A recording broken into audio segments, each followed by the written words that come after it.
लोग तो बोलेंगे चाहे जैसे आप रहो, बहुत बात करोगे तो बोलेंगे, ना बात करोगे तो कहेंगे बहुत अभिमानी, बात ही नहीं करता है। मतलब संसार क्या कह रहा है हमको बिल्कुल नहीं देखना, हमको अपने मार्ग में चलना। इतना तो जरूरी है कि अगर हमने गुरु बना लिया है तो गुरुदेव द्वारा कंठी दिए तिलक, अब उस पर शर्माना नहीं, कोई गलत काम नहीं है। लोग गलत काम में नहीं शर्मा रहे हैं और हम भगवत कार्य में शर्माए तो ठीक बात नहीं है। बकाया भजन से भगवत प्राप्ति होती है, खूब अंदर अंदर नाम जप करे, भगवान का चिंतन करे, पर जब गुरु बना ले तो गुरु परंपरा का जो तिलक है उसको जरूर धारण करे। उससे मतलब हमारा सौभाग्य है। कुछ भजन ना हुआ हो, अगर कंठी तिलक धारण किए शरीर छूट जाए तो यमराज नहीं आएंगे, क्योंकि हमने भक्तमाल जी में महिमा पढ़ी तुलसी जी की, जिसके गले में तुलसी पड़ी है।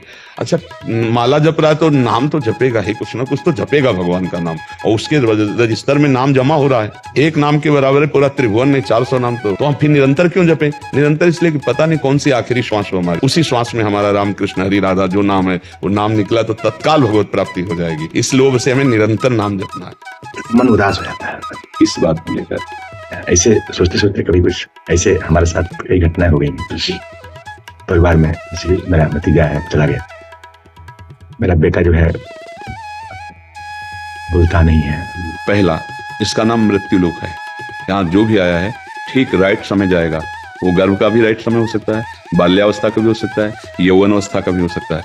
अब आपने कोई भी अपराध नहीं किया, मानते हैं, लेकिन क्या पूर्व में अपराध अपने द्वारा नहीं हुए? इसी जन्म में आप गर्भ में रहे, क्या आपको पता है कितना कष्ट था आपको? हमको कितना कष्ट था, विस्मरण करा दिया ना माया ने। ऐसे ही हमारे द्वारा कुछ पाप हुए हैं और कुछ शुभ कर्म हुए। शुभ कर्म हुए तो आपको एक पद मिला हमारे भारत की सेवा का, और अशुभ कर्म हुए तो वो संग मिला। अब आप जीवन भर उससे पीड़ित रहे, अंदर आपको कष्ट देता रहेगा। वो आपका कर्म है। उस जीव के रूप में आकर वो आपको प्रियता के कारण आपको जब आप देखेंगे तो आपका मन उदास करेगा। परिवार का संयोग ऐसा बनाया जाएगा, आप कष्ट से रहेंगे। भगवान नाम जप करते हुए हमको इतना ज्ञान प्राप्त हो जाए कि हर जीव के रूप में भगवान आकर हमारे कर्म का केवल भोग करा रहे। यहाँ कोई किसी का पुत्र नहीं। उस जीव को आप जानते कौन है? मतलब पुत्र के रूप में, भतीजे के रूप में जो जीव था आप जानते कौन है? पूर्व में कौन था? अब कहाँ गया है? आप केवल अपने स्वार्थ संबंध को जानते, मेरे भाई का पुत्र था वो और ये मेरा पुत्र है, बस इतना। किस कर्म से, कौन से संयोग से है, अपने लोग नहीं जान पा रहे। हमें लगता है नाम जप कीजिए और प्रसन्न रहना सीखिए।